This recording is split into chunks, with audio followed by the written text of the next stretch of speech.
Happy to be introducing this program, which is being sponsored by the Friends of the Stirling Road Library. Today's topic is The Ghost Ship of Brooklyn, an untold story of the American Revolution. Next Wednesday, we're going to have a discussion on the just released book, George Washington's Final Battle, the epic struggle to build a capital city and nation. Almost 100 people attended Dr. Watson's extraordinary lecture last week, The Nazi Titanic. For those of you who miss any of Dr. Watson's lectures, they are being recorded and can be found on the Friends website, stirlingfriends.org. Additionally, the website provides information about upcoming programs, as well as how you can support the Friends of the Library.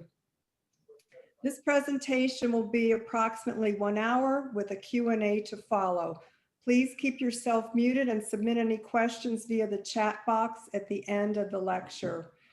As I mentioned last week, Dr. Watson is an award-winning author, historian, visiting scholar, political commentator, and community leader who currently serves as Distinguished Professor of American History and Director of Project Civitas at Lynn University. Dr. Watson is the recipient of many awards for his contributions to the study of the presidency, election commentary, community service, and civics programs. Among his many honors are the Independent Publisher Book Award, the Children's Hero Award, and Professor of the Year at both Lynn and Florida Atlantic Universities. As viewers discovered last week, Robert Watson makes history interesting and engaging. And please join me in welcoming Dr. Watson. I'll turn it over to you now. Thank you, Rhonda, and thank you, Hannah and Marilyn. I'm going to share my screen now, everybody, so bear with me. There we go. Everybody can see that okay? All right, cool, good. So it's good to be back with you for week 2 of a 3-part book series brought to you by the Friends of the Stirling Road Library in Broward County. You know, if we can't have book fairs and literary festivals in person, at least we can have them by Zoom. We can have virtual and distanced festivals. So thank you for offering this service for the library. Let me, as I said last week, encourage everybody. I'm a bibliophile, love libraries, love books. Libraries are the heart of our communities. They're community centers. It's more than repositories for books. They're living, breathing centers for learning, for people to pick up a second language, to learn how to fill out their taxes, to get documents, and so much more. So support your local library, support the Stirling Road Library, and your support of them will help them to offer more programs like this, and hopefully better than this one. So with that, so last week we talked about my book on World War II and the Holocaust called The Nazi Titanic. I think I mentioned last week, or if not during one of these programs, we did a 3-part series a couple of months ago, and we're going to talk with Rhonda and Marilyn and Hannah about potentially another one.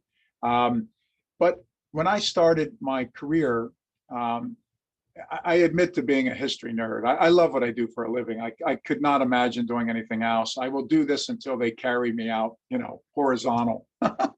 But I wanted to write a book on World War II. I wanted to write a book on the Holocaust. I wanted to write a book on the Civil War. I wanted to write a book on Lincoln. I wanted to write a book on Truman, on George Washington, all the topics that I thought were just great topics.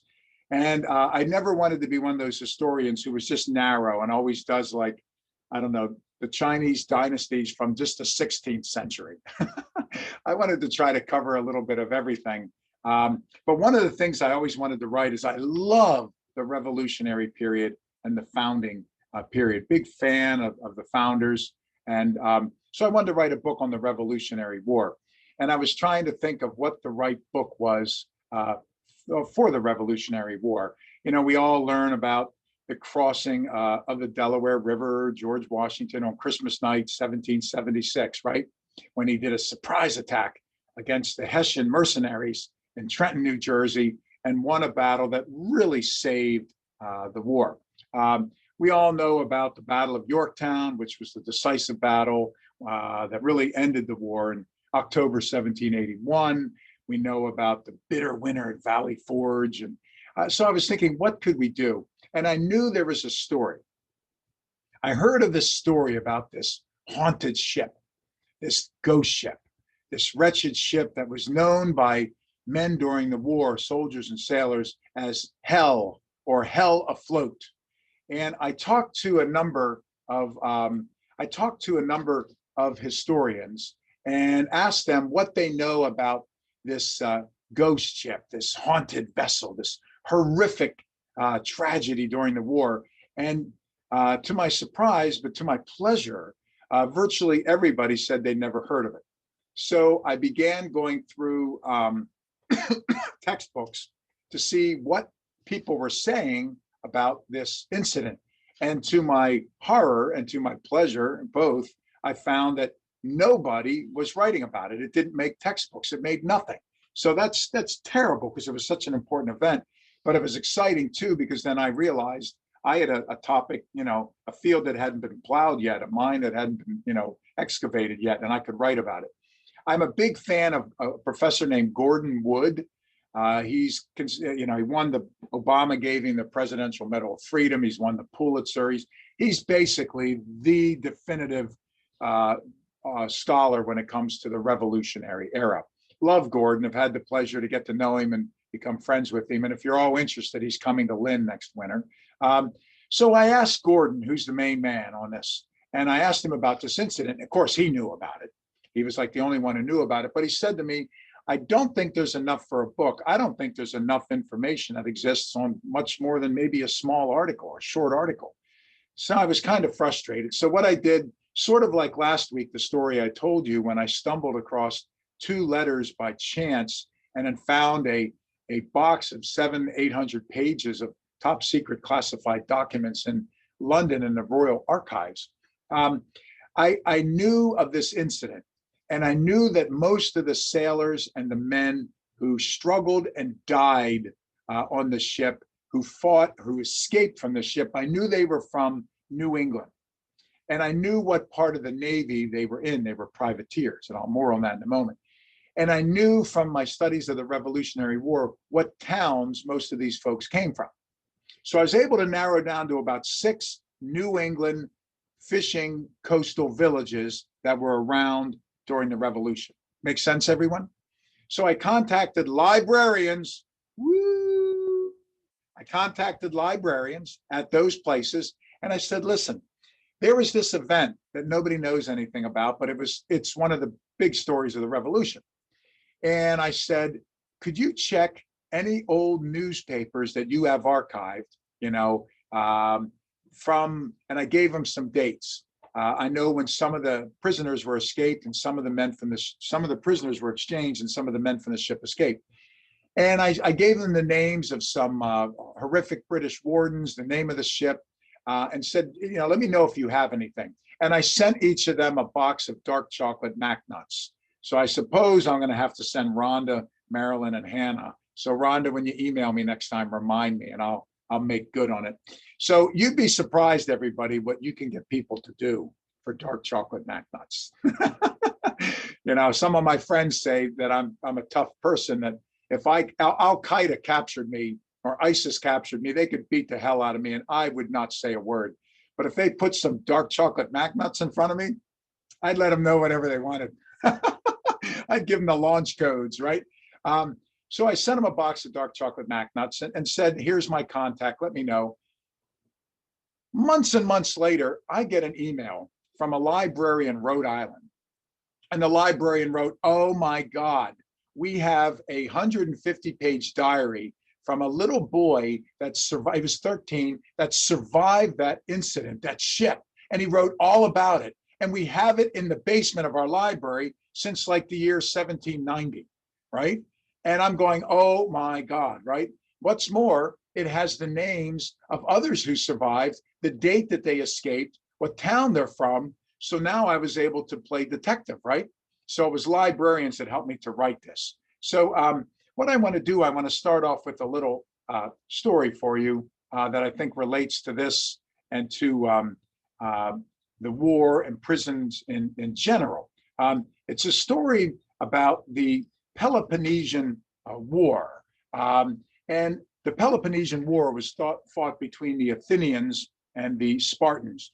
And it was a particularly long and a particularly bloody war. And the Athenians were on the receiving end of Sparta's military might and bloodletting.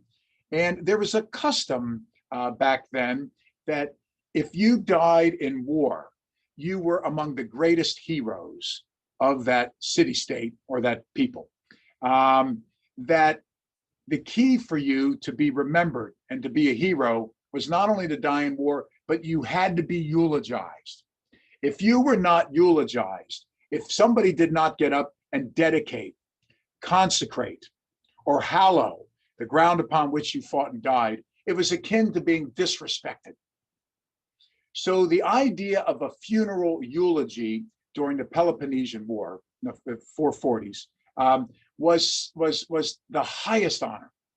So after a particularly bloody battle, the Athenians called on the greatest orator and rhetorician of the day. I'm a fan of his, and that would be none other than Pericles, a tall man with a sad, expressive face and a beard with no stash. And Pericles, on a crisp winter morn, 431, climbed a high stand and overlooked this funeral procession. There would be wagons with the dead in them, and any men that could not be recovered from battle, they would always leave one wagon empty at the end of the procession so that we remember those whose bodies could not be brought back. And the families would line the pathway. They would parade through the city, and then they would gather and everybody would sit. And Pericles gave what is known today as Pericles' funeral oration. Truly one of the great speeches from antiquity. And when it was very short, known also for its brevity. And what Pericles did was he reminded everyone that we gathered here today can never hallow the ground upon which they fought and died. Only they who fought and died there could do it. He reminded everybody that for their deeds to be not forgotten, it's up to us to continue the work that they were engaged in and to continue the fight. And then he brilliantly cast the Peloponnesian War not as a struggle, as a military conflict, but as nothing less than a new birth of freedom. It was a fight between tyranny and freedom, between authority and liberty. And it's truly one of the great orations in history. And then they went out and they buried all these great heroes. 2,000 years later, everyone, at a farming community in Pennsylvania called Gettysburg, there was another particularly bloody battle, one of the bloodiest battles in American history, and also a pivotal battle in what was a pivotal war, our Civil War. And that which was fought in 3 days in early July. That November, they decided to create a national cemetery to honor those who died there. A tall man with a beard and no mustache and a sad, expressive face named Abraham Lincoln said that it was fitting and necessary so that we remember their contributions, that we gather and consecrate and hallow and dedicate this ground. And so on another crisp autumn's morn, Lincoln climbed the viewing stand and stood over that. And of course, he said, as we all know, 77 years ago, our fathers brought forth on this continent a new nation, conceived in liberty and dedicated to the proposition that all men are created equal. And now we are engaged in a great civil war, testing whether that nation or any so conceived and so dedicated can long endure. We are met on a great battlefield of that war. We have come to dedicate a portion of that field as a final resting place for those who here gave their lives so that this nation might live. And it is altogether fitting and proper that we do so. Lincoln went on to note with great humility, just like Pericles, that we can't dedicate this field. We can't hallow this field. That the men who fought and died here, they've done it beyond our powers to add or to detract. And then Lincoln challenged us that their deeds, that their efforts not die in vain, that it is up to us, we here the living, to finish this great war and conflict. But then Lincoln brilliantly reframed, recast the entire Civil War as a new birth of freedom. And he said that that way we will always remember those who passed. Yes, Abraham Lincoln borrowed from Pericles, but I want you to think of the genius of Lincoln. How could a uneducated, untraveled man from the rural parts of this country, how could he know that Pericles was the perfect speech to use as inspiration to inform his words at Gettysburg? Both Pericles and Lincoln shared the argument publicly and eloquently that we must always remember those who died in war. That unlike other leaders who make fun of prisoners of war, unlike other leaders who make fun of great heroes like John McCain, who despite our political differences, John McCain helped me with this book. He read through it and gave me great feedback and wrote a nice endorsement of it. Unlike other leaders who call those who die in war losers and suckers and avoid military service over and over again and then cast dispersion on those who serve. Losers and suckers in France, everybody. If you know anything about that particular battle in France, the Marines who died and were buried at that battlefield, that's why the US Marine Corps today are known as the Devil Dogs. They're so named for those who died there. The men who died in World War I at that site that Trump called losers and suckers. You know what those men did? They were outmanned, outgunned, they were overrun, but they held their ground. They saved Paris. They saved Paris. So my story is a story about men who were forgotten, who fought and died. And they did so during the bloodiest conflict of the entire Revolutionary War. Get this. It's on this one ship. Twice as many men died on this one ship than died in the entirety of the Revolutionary War in combat. Did you all hear that? Twice as many men died on this one ship than perished in the entirety of the combat fighting in the Revolutionary War. And yet the story was never told. Those men were never dedicated, consecrated. Their deeds were never hallowed. They were forgotten. They never got a proper burial. They were thrown in shallow pits, and coyotes and dogs and pigs and buzzards ate them. They were never dead. Young boys would get their skulls and play soccer, an early version of soccer. They would kick skulls around with them. The closest they got to a dedication or consecration was from the great Walt Whitman, who was a resident of Brooklyn, where these men died, perished. Walt Whitman knew the story, as few did. Walt Whitman went to try to find where they might have been buried and try to find remains. And he was able to find one grave site, a mass grave, and that's when he found young boys kicking their skulls around. Walt Whitman wrote a poem to honor them, and he referred to them as a vast and silent army, lying dead beneath the waters of Brooklyn and on the coast of Brooklyn. So what was this event? Let's learn about it, shall we? I hope I have your attention. It was the HMS Jersey. That's the ship in question, the ghost ship, hell afloat, this haunted, wretched ship. Now, she wasn't always a ghost ship or haunted or wretched. In fact, this ship had a storied beginning. The Jersey was built in the 1730s. And in the 1730s, she was, quite frankly, everybody, a weapon of mass destruction. Take a look at her. Sleek, multiple sails, multiple masts, multiple decks. She carried a crew of about 400 and at least 60 guns.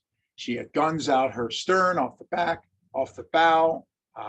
She had multiple levels of guns. She was a weapon of mass destruction. It was the latest technology. She was fast, sleek, a remarkable ship when she was launched. However, the ship is destroyed repeatedly. She loses every engagement, every battle in which she fights.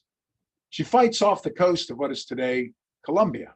And there's a disease, we're not sure what, maybe yellow fever, maybe a disease tears through and kills the captain and kills most everybody on the ship.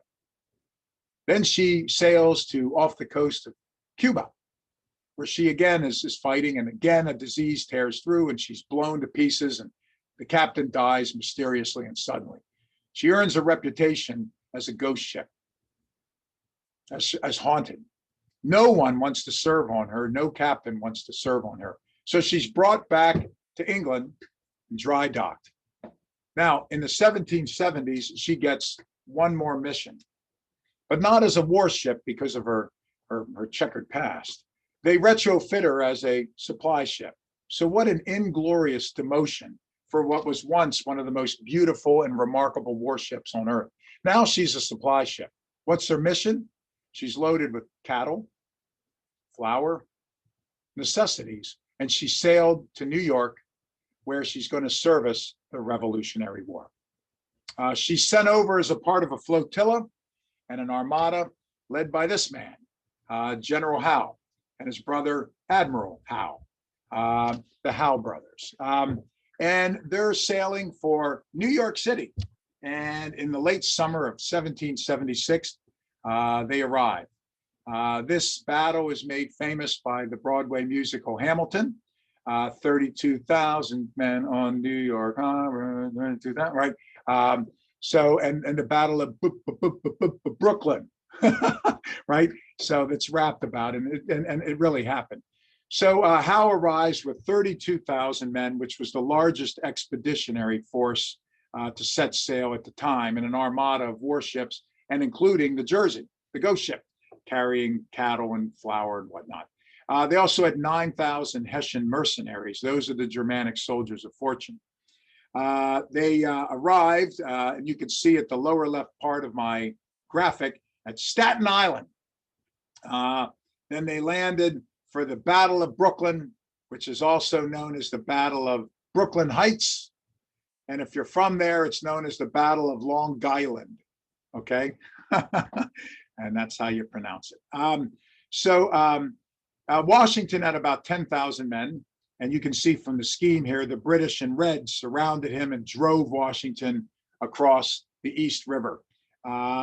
They drove him to Manhattan. They drove him up Manhattan. Washington fled all the way to White Plains. It was a disastrous battle. Why am I talking about this battle? Because what happened is Howe defeated us so decisively that he had a new challenge: what to do with all the prisoners. He had thousands of prisoners. That's how bad. Washington's army went from 10,000. Get this, by the time he fled the whole way across New Jersey, and thank goodness Chris Christie wasn't the governor, because the bridges were open, right? By the time he fled the whole way across New Jersey into Pennsylvania, that's where the crossing of the Delaware would occur at Christmas of 76, Washington's army went from 10,000 down to 2,400. Half of which were not able to fight. They were either too sick, lacked boots or shoes, lacked a musket or powder, bad shape. So it was a devastating defeat, thousands and thousands captured. So Howe tried to figure out what he was going to do with so many prisoners. He didn't want to build prisons because he figured, as everybody figured, the war would end in a couple of weeks. Why spend the time and energy? He didn't want to seize warehouses and barns to put the prisoners, because with 32,000 men and 9,000 Hessians, he needed every available space for all the stores and supplies and food. So New York City had two prisons at the time, if you could imagine that. And you're looking at the old Provost, which was hellacious. It would be like, I don't know, Alcatraz, or something today. And they loaded that up with some of the prisoners. The problem is this prison could only accommodate, a couple dozen prisoners. So they filled up both prisons. Something else happened there. There was a prison warden named Cunningham, an Irishman that came over. Cunningham was inhumane. He was a cruel, cruel man. What Cunningham used to do is, when mothers and wives and daughters would come to visit their loved ones who were in prison, to maybe bring them a warm jacket in the winter, or maybe apples after the late summer or fall harvest, or maybe, a pipe or whatever, or drop off letters. What Cunningham would do is he would take the women, he would strip their dresses off, tie them to a post, and whip them brutally, and make all the male prisoners watch. Then he would steal whatever blankets and and coats and apples for himself. And then he would send the women home bloodied and bleeding. Can you imagine being in this prison and having to watch your loved ones endure that? Cunningham caught the attention of Howe and the British. So here's one of the contributions of this book. It's a story that people just don't know. It's not the only thing ever written on this, and I was able to unearth hundreds of primary source documents. It was shocking what was out there. I didn't think anything was out there. Hell, Gordon Wood didn't think anything was out there. We tend to view the British, everybody, as drinking tea with their pinky up and cheerio and then fighting a gentlemanly war. Isn't that the depiction of the British? No. Here's the reality. All wars are hell. Those leaders of ours that know war is hell and try to avoid it, they're the ones who know the lessons of history or fought. Those leaders who thump their chest and say idiotic, misspelled things about it, they're the ones who don't know their history, and they're ones who haven't fought in it. All war is hell. Here's your one truism from history. All prisoners in every war in every period in history have been treated horrifically. There's something about human nature that when you're on top, you treat those on the bottom in inhumane ways. There's something about power that changes people. There's something about the exercise of power that I think is a Rorschach's ink blot, is a mirror by which we can hold up and learn about ourselves. The British were anything but gentlemanly drinking tea. They loved what Cunningham did at this prison. So they put him in charge of a ship called the Jersey, the ghost ship. Now, with so many prisoners and not enough space, and they figured the war was going to end soon, what they did was they needed more space, so they hawked, like the Incredible Hulk, the word hawking. If you hawk a ship, it means you take the masts off, the sails, the steering house, the rudder. You take everything off the ship so that it resembles a coffin. And they loaded up, and they took the Jersey, which was cursed to begin with, was the wood had turned a blackish color, and she was rotting and had a foul smell to begin with. She looked the part. They put her in a place called Wallabout Bay, which is a small, shallow, oftentimes foggy, wretched, you can smell the putrid water, small bay off the coast of Brooklyn, off the Brooklyn shores. Anybody from New York City or anybody that's been there today, it's where the Brooklyn Naval Yard was. That's where they put her. Put her 100 yards out off of what the Brooklyn Naval Yard was.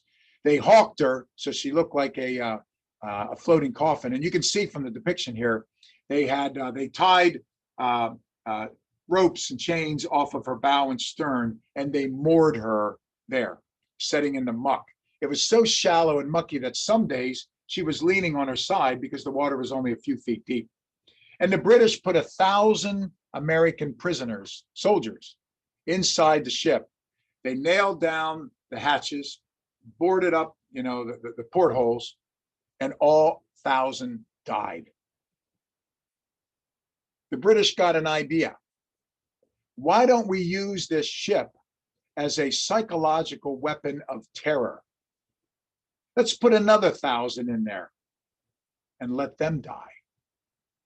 And the word will get out that if you colonials, if you pick up arms against us, and if you get caught, you're going to hell afloat. You're going to the ghost ship. And there's only one way off the ghost ship, and that's prone. How about that? So that was the argument.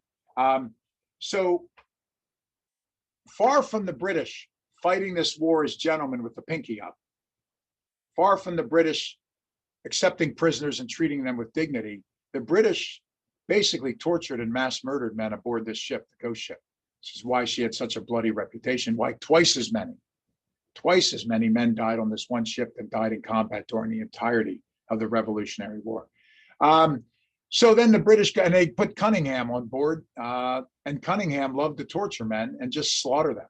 And if a man was starving and a skeletal, he'd throw him overboard and let him drown in the muck. So that's what they were doing. Cunningham was replaced by a guy named Sproat, S-P-R-O-A-T. Sproat was a Scotsman who was just as wicked and inhumane. the same lessons of the way we treat prisoners of war and the way people exercise power when they're on top. The same lessons of humanity can be seen by Sproat. Fortunately, this book won 2 National Book Awards and was well received by scholars. Even Gordon Wood liked it, so I was happy. If he liked it, I'm good. But I did have one professor, one historian, ironically enough, from my alma mater, from Virginia Tech. He wrote and he criticized my book saying, Watson used hyperbole. He obviously exaggerated what these wardens did to men, because the British would have never done that. They would have raised their pinky and fought a gentlemanly war. How did I find out what Cunningham did, what I just described to you earlier? He wrote about it. He bragged about it. And guess what?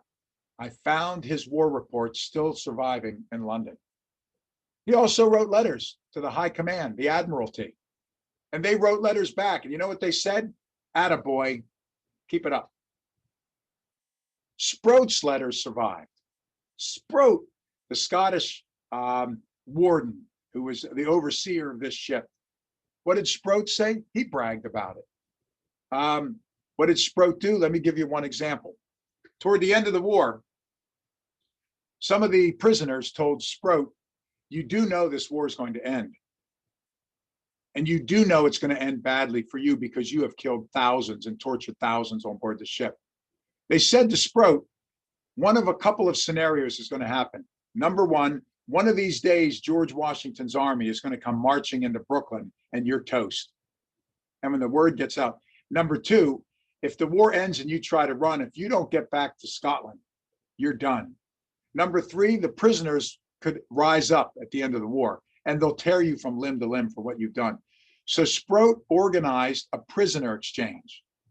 500 prisoners on board this ship for 500 British prisoners. As they were ready to make the exchange happen, Sproat announced to all the prisoners, as a gesture of goodwill, I've secured rations for food. You haven't eaten in days. Here, I'm going to give you a meal. No hard feelings kind of a thing. He filled them with food and they got on the exchange ship to sail to a port. Unbeknownst to the prisoners, Sproat laced the food with poison. All 500 of them died before making it home. He was wicked. This is what Sproat did. Sproat would, and so let me give you another example here. I think I have a picture here. Oh, there's Wallabout Bay. So those of you, here's Wallabout Bay. I'm going to move my cursor. Can you all see my cursor moving a little bit? Right there is where the ship was. So if you're looking at this little indentation at the bottom, this Wallabout Bay off the East River, the ship, she was on the left side about 3/4 of the way out. You got the Brooklyn Bridge, you got the Williamsburg Bridge, you look across the lower Manhattan. That's where the ship sat in Wallabout Bay. So what did Sproat do? Here's a depiction of the prisoners. It's accurate in that the prisoners look like Holocaust survivors and are skeletal. It's inaccurate in that the ship was packed. This ship was made for a crew of 400. It always carried between 1,000 and 1,200 prisoners. They were literally sleeping on top of one another. There was no room to lie down. The youngest, the oldest, and the weakest were forced to sleep by the portholes. And even though the portholes were partially closed, the snow and cold air would come in. Of those men that survived this, and there weren't many, whose diaries, I was able to track down 8 diaries based on the help of librarians who got more dark chocolate Mac nuts. Apropos to my opening comments. Here's what I found. The prisoners who survived would describe waking up in the morning, and they barely had the tattered rags that they were captured in. And after a year on the ship, you're basically wearing some threads. The winter wind in New York would be blowing through the window, or snow would come through. And those men, the youngest, the oldest, and the weakest, who had to lie on the floor, no bedding. One thing they all complained about was they were down to skin and bones, so it hurt them because they had no padding on their butts or their chests or their sides to lie down on.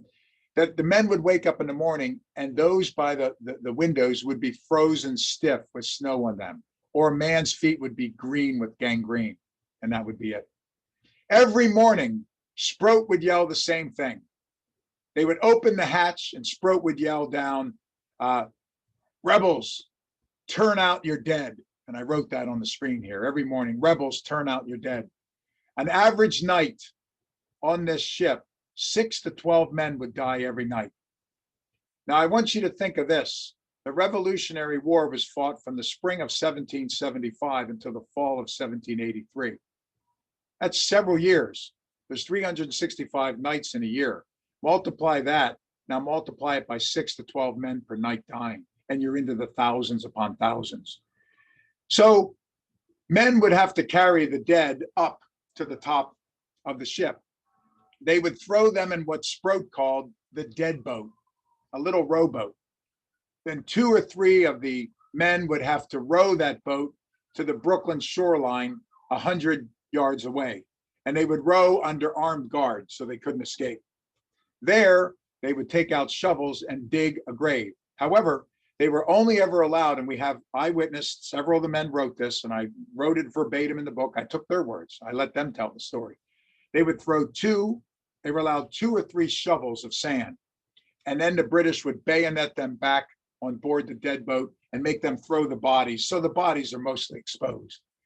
As they would, with their backs to the ghost ship, as they'd be rowing back, they would see the dogs and hogs and coyotes come out and eat their comrades there on the, and then next high tide, the bones would wash into the Wallabout Bay at Brooklyn. So the remains of mostly have been lost. When you went aboard the ghost ship, you would be rowed out at the pre-dawn hours. So to make the scene even more haunting, it was typically very foggy and misty, as it was around that putrid Wallabout Bay. So the men described that they'd be rowed out under armed guard through this fog and mist like pea soup. And then all of a sudden they would come up on the high back of the ship and it would say the Jersey. And the men had all heard stories about the Jersey. This was like the boogeyman at night when your parents tell you, you know, don't go out in the woods or don't go to that house. People talked about, oh my gosh, if you get caught, what if you end up on the ghost ship, the Jersey? So this blackened, rotting, tall, high back of the ship, and it would say Jersey. And then you'd be rowed to the accommodation ladder. There would be a little platform with an accommodation ladder, and Sproat would always be standing on the top of the deck looking down for his new arrivals. And he would yell out, "Welcome to hell," which is what I wrote here. The men said that the worst part of it were the faces peeking out of the portholes. They were skeletal, with hollowed out eyes who had given up on life. And in looking at those faces, what the men saw was their inevitable future. They saw themselves in days, weeks, months, or years. And then Sproat, as they climbed the ladder, he would point to the deathly faces and yell, there, rebels, there is the cage for you. And they would be brought on board the ship from Sproat. So so it had this ghostly, so they always called it hell afloat, or they said it was haunted. So when I was looking for a title for the ship, I thought the ghost ship, right? It was the ghost ship of Brooklyn, which is what it was. It was a ship that didn't sail, that had the ghosts of thousands and thousands of Americans haunting her timbers. What were the conditions on board? Here's another depiction, an artist's depiction. It's accurate in that the men looked miserable and wounded. Here's where it's inaccurate. The British guards never came downstairs. Why? If you have 1,200 men and 3 guards went downstairs, the guards would be killed. Number 2, it smelled so badly, no one would go downstairs. So you had the morning ordeal, and I wrote here on the screen, the dead boat. What about the water supply? Here's the challenge on board the ghost ship. If you didn't drink water, of course, you died. But if you drank water, you died. If you didn't eat, you died. But if you ate, you died. Why would you die if you drank the water? Here's what Sproat would do.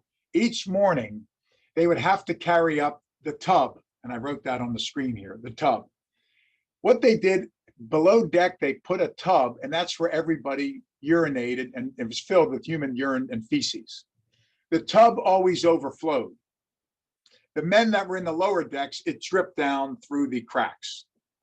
The men that were the youngest, the oldest, or the weakest, who couldn't get a prime piece of the floor to lie down on, were either next to the open window or you had to bunk, you had to lie down on the flowing urine and feces. So the men, they hated this detail. They would pick a couple of men to carry the tub up the steps. Now imagine carrying a heavy tub filled with feces and urine up a wooden ladder. It spilled all over the men that had to carry it. They were not allowed to bathe and they were not given water to clean off.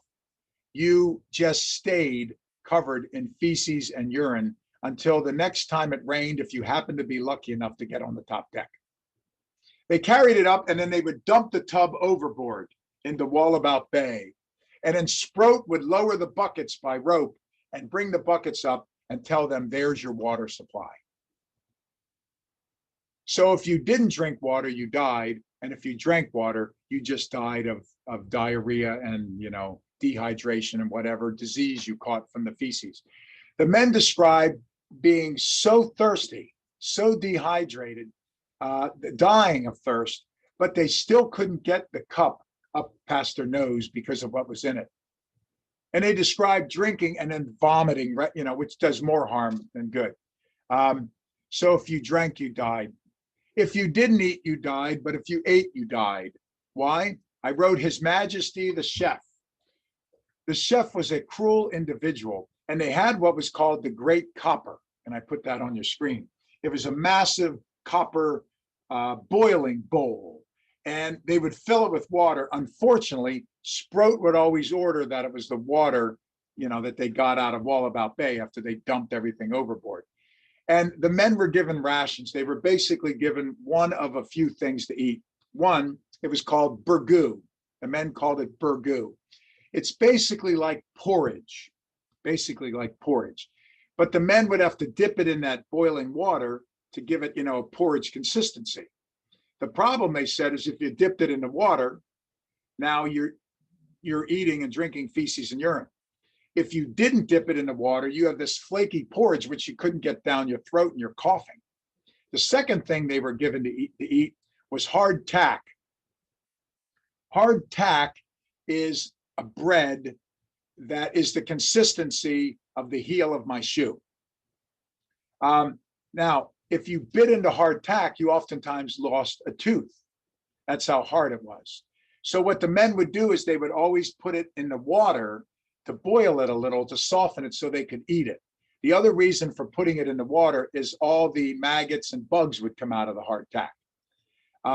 After being on the ship for a couple of days or weeks, you ate the maggots and bugs because it was protein. Occasionally you were given meat. It was green, it was rotted. What the men said is they would take threads off their clothing, tie it in a string and hold it in the boiling water to try to cook it, to at least get something of substance. But then again, you're getting all that rotted. So if you didn't eat, you died. And if you ate, you died just a little slower and more miserably. The guards were cruel. The British guards were cruel. No pinky in the air drinking tea, like I said earlier. The Scottish guards were cruel. And here's what all the men said. The Hessian guards were cruel. The Germanic soldiers of fortune, the biggest, most feared warriors. But as cruel as the Hessians, the Scottish, and the British were, guess who was the cruelest? The Americans, who were loyalists and royalists. Fellow Americans who were pro-crown, who didn't want to get shot or die, they served as guards. The prisoners said they were tortured the most by those folks. What Sproat would do, and Cunningham, whom I talked about earlier, on a Saturday night, as best as I could tell from surviving records, it seemed like once or twice a month, typically if there was a full moon. Sproat would order that a half dozen of the prisoners be brought out off the ship, and he would sit in a chair off the ship, and he would order the American loyalists to torture the prisoners in medieval ways. It reads just like Torquemada, the Grand Inquisitor during the Spanish Inquisition, or some medieval torture chamber in a dungeon. Finger screws and cutting pieces of the body off. He would torture them while Sproat would sit in his chair and Cunningham would sit in a chair watching for entertainment, drinking. It was a Saturday night. It's a fun night. Once all 6 of them died, Sproat and Cunningham lost interest and would just go back to work or go to bed. That's what they did. So the guards. There were 3 things that kept the men alive. Look at the bottom of your screen. One is Dame Grant. There was an older, portly lady that reminded the men of their mothers or their grandmothers. Dame Grant would bring apples and tobacco and a pipe. She brought a knife or scissors so the men could cut their beards or hair, and she would occasionally bring them on board the ship. And the deal was she would sell this stuff really cheaply to the guards. Now, the guards during the war, they didn't have apples, they didn't have stuff. The guards were happy to get something from Dame Grant and pay her a little bit of money. But the deal was you also had to give some thread, a pipe, an apple, or scissors to the prisoners. So Dame Grant not only brought something for the prisoners, but what she brought was memory and hope, for she reminded them of back home. Imagine the appearance of a portly older woman coming on board with apples and all that, and how that must have made the men, fight harder to stay alive. Unfortunately, by boarding the ship all the time, Dame Grant caught one of the many diseases that tore through the ship and died. The second thing that gave the men hope was the Orator. A prisoner from Virginia was brought on board the ship, and he would stand up on the top deck when they'd be occasionally allowed on the top deck when it was raining or something, just to get the feces off of them and to cut the smell on board. Guards described throwing up when they first went to work on the ship, even if you were on top deck. So when the men were up there, this guy from Virginia, and unfortunately, the couple of prisoners that lived through this that wrote about it, they only called him the Orator and said he was from Virginia, so we don't know his name. I tried to double cross records, but nothing came up. He would get up on the top deck and give these, Churchillian speeches, right? About we're going to win this war. The guards would tell him to shut up, and he wouldn't. He would speak louder and get more aggressive. Sproat told him to zip it one day, and he didn't. Sproat had him dragged off the ship, taken ashore. He was never heard of again. The men heard a shot fired offshore. So presumably Sproat put a bullet in his head. The third thing that gave the men hope was Independence Day. Toward the end of the war, 1781, 1782, as the war is ending, what the men did was they planned a 4th of July celebration. They were given each night 1 cup of water, half a pint to a pint at most, okay? A little cup with water. They would be given their hardtack and all that. What the men did over the course of a couple of days, they saved their hardtack, which would survive for months. They saved a little bit of water. And on the 4th of July, when they were allowed up deck, they all took out their hardtack and water to celebrate. The other thing they did was when they got thread and needles from Dame Grant, they tore bits and pieces of their clothing off and they made flags. They sewed flags. So they went up on the top deck and they faced Brooklyn and they sang loud enough that their songs, their Yankee Doodle Dandy or something, they sang loud enough that the people could hear it on shore. And they held up their little homemade flags and they toasted with a little bit of water and some hardtack. Sproat didn't like it and told him to be quiet. So what did the men do? They sang louder. Sproat told him again to be quiet and get away from the side of the ship facing Brooklyn. So they went to the other side of the ship facing Manhattan and sang till their throats ached. So Sproat ordered his men to open up. With muskets, with bayonets, with swords, they hacked and slaughtered our men. Then they ordered everybody below decks. They battened down the hatches, boarded up the portholes, left them in there all day, all night, and the next day and night. When the guards finally opened up the hatches, damn near everybody was dead. The men that were mostly put on board this were privateers. What's a privateer? We didn't have much of a navy. So you get a fisherman, and the government tells him, we'll give you a letter of marque or marquee. If you go and you hunt British supply ships, you get to keep most of the molasses, rum, flour, whatever's on the supply ship, but then that supply ship won't be able to supply the British military. So it's a cheap way of getting a mercenary naval force, privateer. Most of them were privateers. The boats were very small. Here's a very nasty looking privateer at a museum on a replica of one of the privateer boats that hunted him down. That's how scary and disheveled some of those pirate-like privateers looked. So I want to tell you two stories and end this. The first story is that there were a boy and a man that I particularly liked, and their diaries and letters survived, so I know a lot about them. The boy was Christopher Hawkins. When Christopher Hawkins was a little boy, he had the misfortune of being the youngest of several sons to an illiterate, dirt-poor farmer. So he was sent off, he was basically sold as an apprentice to another farmer, who then sold him to a blacksmith, who sold him to a carpenter, and nobody wanted this little boy. Doesn't see his family for years. He ultimately gets sold during the war to a fisherman. The fisherman can't go out and fish because the British Navy has blockaded the coast. And how do you fight the British Navy, right? So the fisherman gets a cannon, straps it onto his boat, probably about the size of this thing that you're looking at. He gets a crew of about a dozen 13 and 14-year-old boys, probably doesn't pay him anything. Christopher Hawkins was thrilled. He was going to sea to fight in the war. For a dirt poor kid that was just sent around, who was a landlubber, this is exciting. He's going to sea. Well, the hunter becomes the hunted.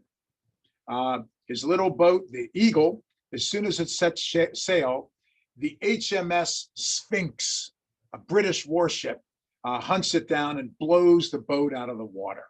Christopher Hawkins is paddling for his life in the water. The British scoop him up, put him in chains, and tell him he's going to hell. Christopher Hawkins was rowed out to the ghost ship in that scene I described earlier and put below decks. Christopher Hawkins met another little boy there. His name was William Waterman. They were both 13. They were down to about 60 pounds of skin and bones. They knew they were going to die, so they had to escape. There was a hole in the back side of the ship. Why? It was so rotted. Remember I told you it even turned like a blackish color and stank. So what the boys did is they scraped and scraped at this little hole until it was about yay big. They stripped off their clothes and they were so skinny that if they could get their heads through there, the plan was to crawl out at night and plop down in the water and swim. So William Waterman went first, plopped in the water. Christopher Hawkins squeezed through and plopped in the water and never found William. It was dark. It was at night. Presumably, William was so weak that he drowned. Christopher Hawkins swam ashore and for days runs by night and hides in barns by day. He's trying to get back to Rhode Island, where his story began. He can only get so far in a couple of days. He gets recaptured by the British, put back in chains. He's put in a barn. That night, the barn door opens and an American came in who had stolen the key and unlocked Christopher and let him escape again. Christopher's naked, freezing, starving, running by night, hiding by day. He can't go any farther. He goes to a farm and he sees a little boy carrying a basket with some fruit and produce in it. Christopher Hawkins walks up to the boy. The boy sees a skeleton and drops it, screams, and runs in and gets his mother.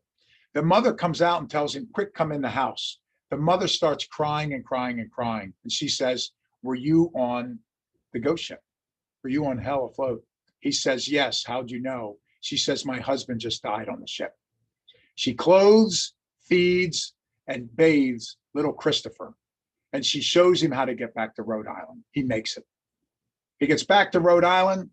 His brother had gone off to fight in the war and died. His father went off to fight and was never heard of again. Christopher is reunited with his mother after years and years and years of apprenticeship, war, and prison. What does Christopher Hawkins do? He's a real patriot, not those politicians that wear flag lapel pins and criticize POWs. Christopher Hawkins re-enlists. Wow. And he fights in the war to the end of the war. He leaves and moves to New York and becomes literate. He establishes a community in New York and becomes the mayor. Decides to write a story, goes back to his library in Rhode Island, gives them his 150-page story. They put it in the basement, and a librarian a few years ago found it after I sent her dark chocolate McNuts. It's Christopher Hawkins that turned me on to the whole story. Christopher Hawkins wrote the names of several others who escaped the date they escaped, their name, and the town they lived in. So if I knew that Ebenezer Fox, one of the guys I found, was from New Bedford and escaped on June 1st, 1780, I called the librarians and I sent dark chocolate McNuts and I said to the people in New Bedford, do you have any old newspapers from, let's say, the first 2 weeks of June of 1780? And they would say, yeah, we have some. And I'd say, can you look and see if the name Ebenezer Fox comes up? And guess what? They'd call me and they'd say, Eureka, you owe us another box of dark chocolate McNuts. And here's what the newspaper would say. We all remember Ebenezer Fox, who went off to fight in the war when he was 15. And we hadn't heard from him in 3 years. A naked skeleton stumbled into town on Tuesday. It was Ebenezer. And then Ebenezer would write his story, and I found it. Amazing. So I'm on the board of the Truman Foundation, and those of you that know me know that Harry Truman's my hero. And I go to the Truman Library every year and give speeches and do research and work with the staff and train them every year. And I go to the Truman Little White House every year and do the same. I go to the Truman Home at 219 North Delaware Street in Independence, Missouri every year and do it. Blah, blah, blah. I love it. So a couple of years ago, the Truman Library asked me if I'd come and talk about my book. I said, of course. And they said, we're thinking about a new idea. Here's an idea for the Stirling Road Library. History happy hour on Friday. History should be fun. Books should be fun. They got a local brewer to comp the beer, but then everybody learned about the local brewer. They got a local sandwich shop to comp the sandwiches and chips, but then everybody knew about it and they announced their name. And they set up a big happy hour spread. Everybody had to drink, and then I gave a talk. So I arrived the day before to do some research. And the director of the library says, Robert, hope you don't mind, but there's this guy that calls every day and it's really creepy. He's got to meet with you and he's emotional and he's losing it. He wants to meet with you. And I'm like, okay, I'm happy to meet with him. Hell, if somebody wants to meet me and hear my book, I'll say hi. And they said, look, he wants to meet you an hour early. So I said, okay. And I walked into the room and here he is, a tall, older fellow named Woody. And he saw me and he started bawling and bawling and bawling like a baby. He was the great, great, great grandson of Christopher Hawkins. It's Woody Hawkins. And he had some of Christopher's letters. And he said, me and my dad and my grandpa and his father, we've tried to find out Christopher's story for all of our lives. He said, I spent my whole life. He said, about a week or two ago, somebody called me and said, oh my God, I read a book and Christopher Hawkins is on page 73, page 112, page 180. He threw out the book. He got your book. And he said, I'm Christopher's great, great, great, great grandson. And he cried and cried. So we got a picture taken together. So I arranged to have him donate all the letters to the Library of Congress. And they're preserved today. So now Christopher's story is told. I'm going to tell you about one more guy and I'll end it. His name is Thomas String. I really like Thomas String. He's like MacGyver. He's like this dashing, do it yourself, figure things out, professor. And of course, all professors are dashing, right? Thomas String is a young officer on board a warship. And on board the warship, there's a little boy who's about 12. He's the cabin boy. Here's a part of history you don't want to hear, but we need to know about. The role and life of cabin boys. It was basically for sex. This cabin boy would be raped by all the sailors on board the ship. Thomas String had a little brother, and the cabin boy reminded him of him, and Thomas String was a good man. Thomas String made the men on the ship stop harassing this cabin boy. And he announced that the cabin boy now works for me. He's my personal valet. Saved the boy's life, treated the boy with dignity. Thomas String's ship is hunted down by a large British warship, the HMS Belisarius, and it blows String's ship out of the water. String is in the water and the ship's sinking. String remembers the little cabin boy, goes back in the ship, gets the cabin boy who's below deck, scared to death, throws him overboard. Then String does something brilliant. He puts on several layers of clothing, stuffs everything in his boots with money and valuables and a knife. They're treading water. The British fish the cabin boy and String out, and they put him in the Jersey, the ghost ship. What String did by having many layers of clothing, he traded and bartered some of them with other prisoners for things to eat. The first night on board, Dring and 5 other men and the cabin boy, 4 other men and the cabin boy. There were 6 of them. 4 other officers, the cabin boy and Dring, all the sailors were just slaughtered by the British. Again, no drinking tea with your pinkies up. These 6 are below decks. Dring looks around as the sun's going down and he realizes everybody is dying of a disease.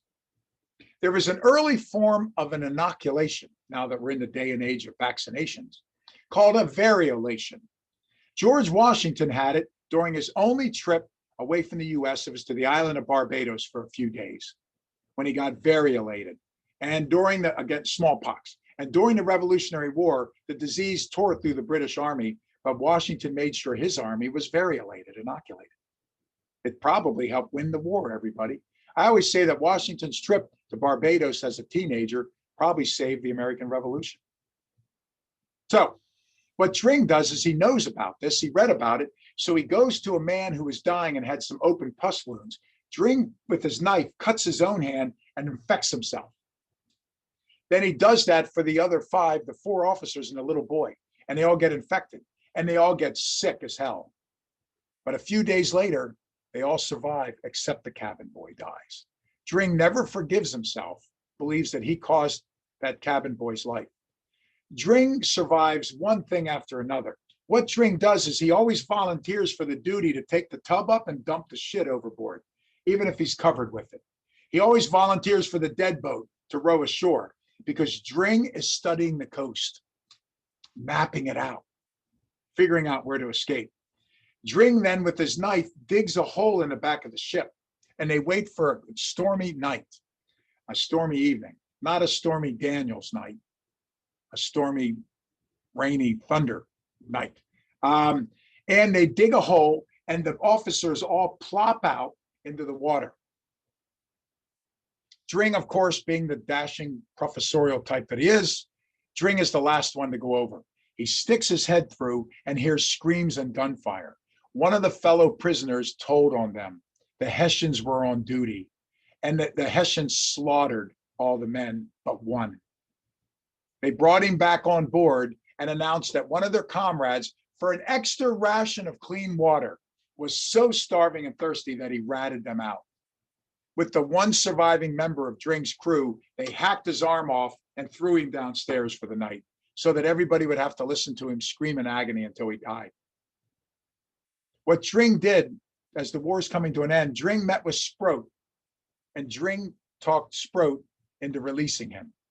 Dring said to Sproat the same thing. The war's done. Washington's on his way. You're done. You're going to be killed violently. Let me off.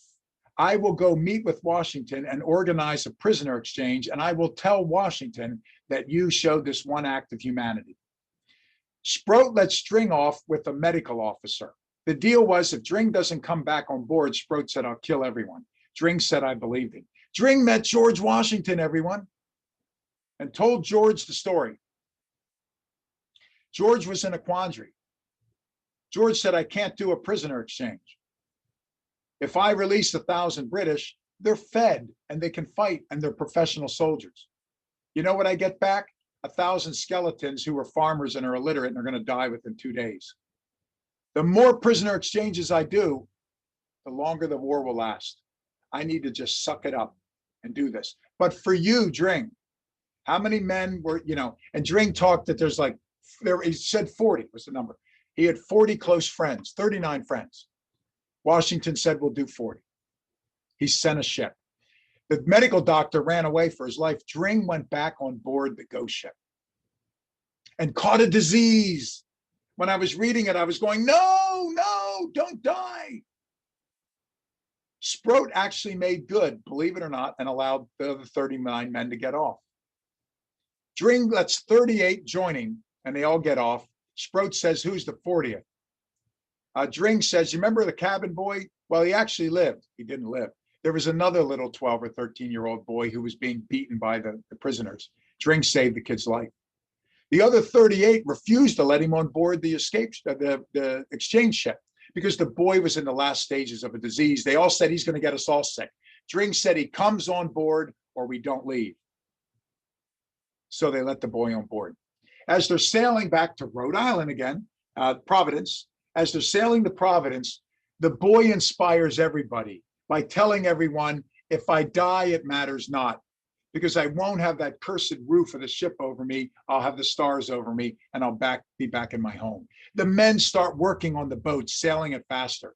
The boy's dying with every waking minute. They get to Providence, and they recognize that it's the prisoners from the ship, so they quarantine the boat and won't let anyone off.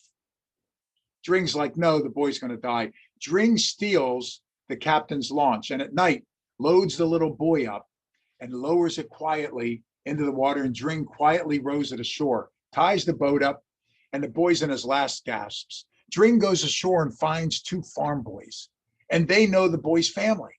Dring says, run and get the family and bring them back, because he's too weak.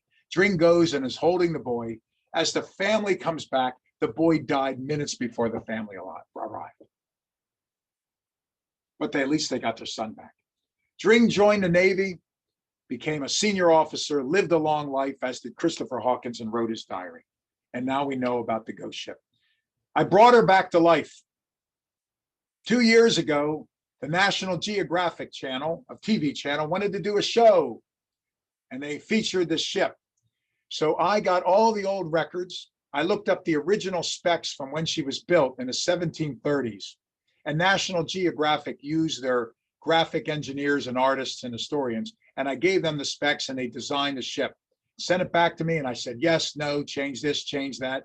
And after several iterations, everybody, here's the ghost ship. She's been brought back to life after 2 centuries. There's the ladder and the accommodation platform, and there's the bars on the window, and that's where thousands of men died. Here's another look at the back of her. This is what the men would have seen. The front of her, I'm sorry, that's the front of her. And there's another sideways view of the ghost ship. There is one memorial for her. It's in Fort Greene Park in Brooklyn. Anybody been to Fort Greene Park? It's where people walk their dogs. I've been there a couple times. You see the obelisk in front of you? It's called the Prison Ship Martyrs Memorial. Believe it or not, over 100 years ago, they built this memorial in honor of the men. Sadly, it hasn't been kept up. The steps inside have collapsed. The light no longer works on the top. And I walked around each time I go to Brooklyn. I've been several times. I always ask everybody who's walking their dog, you see that monument? What is it? I have never met anybody who knows what it is. In front of the monument, where I'm standing, I should have taken a picture. I wasn't smart. Where I'm standing to take the picture is about an 8-foot by 4-foot black iron crypt. The bones of about 3,000 of the men are in the crypt. And I've asked everybody, and nobody knows why it's there. So this was the bloodiest battle of the Revolution, everybody. It's basically the second Boston Massacre. Twice as many men died on this one ship, and yet they were forgotten. Why were they forgotten? Because dead men tell no tales. There were hardly anybody lived to write their story. And those that did live died within days. Moreover, those that lived were 13-year-old half-literate farmers. And who's going to read their story? Who's going to preserve their story? So the Jersey was forgotten about. I call it the Jersey effect, in that during the war, like remember the Alamo? I found references where our men would yell as they went into battle, remember the Jersey, because the British tortured and murdered so many of us. So to borrow from the Holocaust, lest we forget, never again, never forget, so that where we began, like Lincoln and Pericles, that we honor these men and remember their story. And in honor of the ship, which rotted down after the war into the muck of Brooklyn Wallabout Bay and was forgotten. Years later, the Navy Yard wanted to expand it. And when they put big shovels in the ground, guess what they pulled out? A couple of bones, a piece of wood, a couple of nails. And the bones were put in that crypt. And a couple of the nails and pieces of wood were put in the basement of the Brooklyn Historical Society. So the ship had disappeared. So in honor of it, the cover of the book, we decided there would be no ship. That which you don't see is scarier than that which you do. And no artist rendering could truly capture the horror of the ghost ship of Brooklyn. Thank you.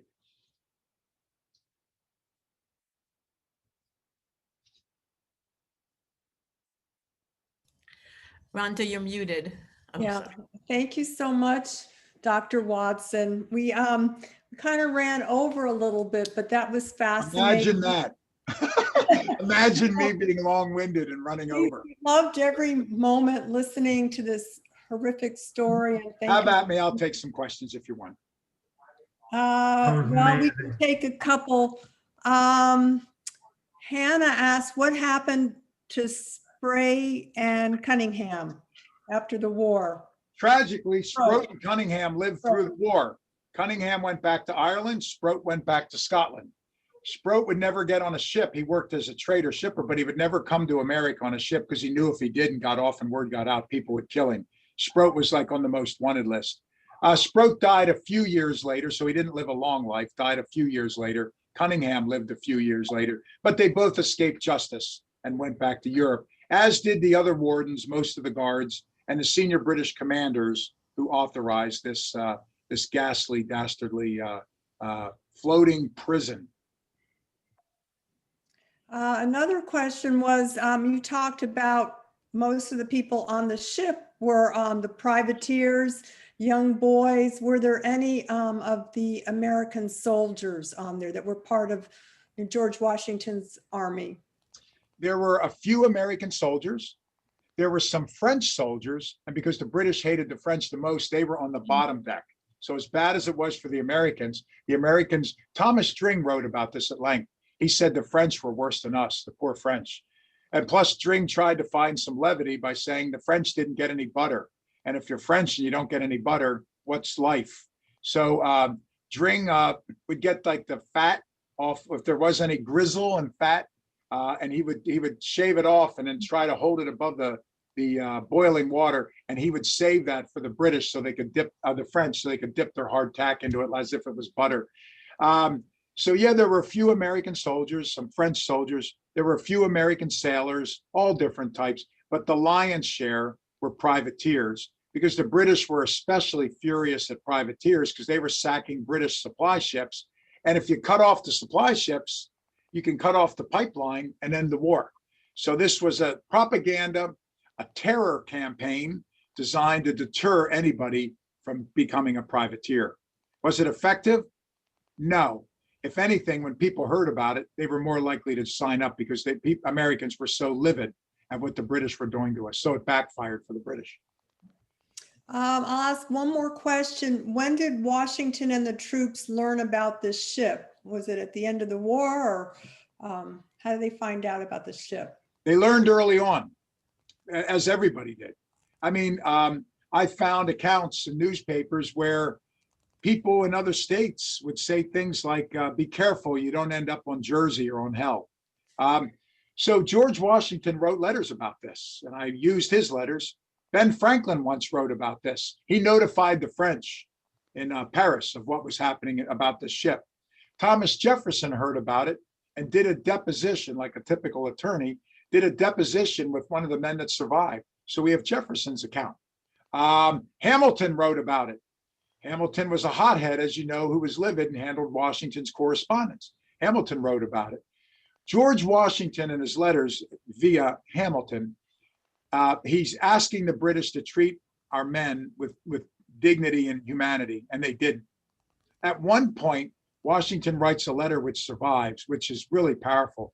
And he says to the British, "Need I remind you that I have a lot of British prisoners of war? And if you continue to do this, I shall act in kind." So Washington threatened the British. They still didn't stop, but I'm happy to say Washington never resorted to the kind of torture that the British did. So he didn't make good on his threat. He did send some of his most senior and trusted people with supplies, clothing, and all that to the ship to try to give them to the prisoners. And Washington tried repeatedly through the war, but was not successful in turning this around. The British left, I'll leave you with this, Rhonda. The British finally, the war ended officially, and the last major battle was October 1781, Yorktown. The war officially ends in early September 1783. The British don't leave until November 25th, 1783. It's called Evacuation Day. You all know in New York City by Wall Street, the statue of the bull and the little girl, right? That little square, if you look at the sign above the bull, is called Evacuation Square. That's where the British organized and then left. The water line came in a lot closer. We filled it in subsequent years. That's where the British left. When they left in November 25th, 1783, they got rid of everything. They took damn near everything back with them just to be spoiled brats because they didn't want us to have anything. About the only thing the British left behind was the Jersey. They left her sitting there 100 yards off Brooklyn. Why? As an FU reminder. Without men on board to pump out the bilges, over the next couple of weeks and months, the ship was so rotted, she always leaked. She sunk down into the muck. So there was not even a visible reminder and disappeared like a true ghost ship. So there you are. Okay, well, thank you so much, Dr. Watson.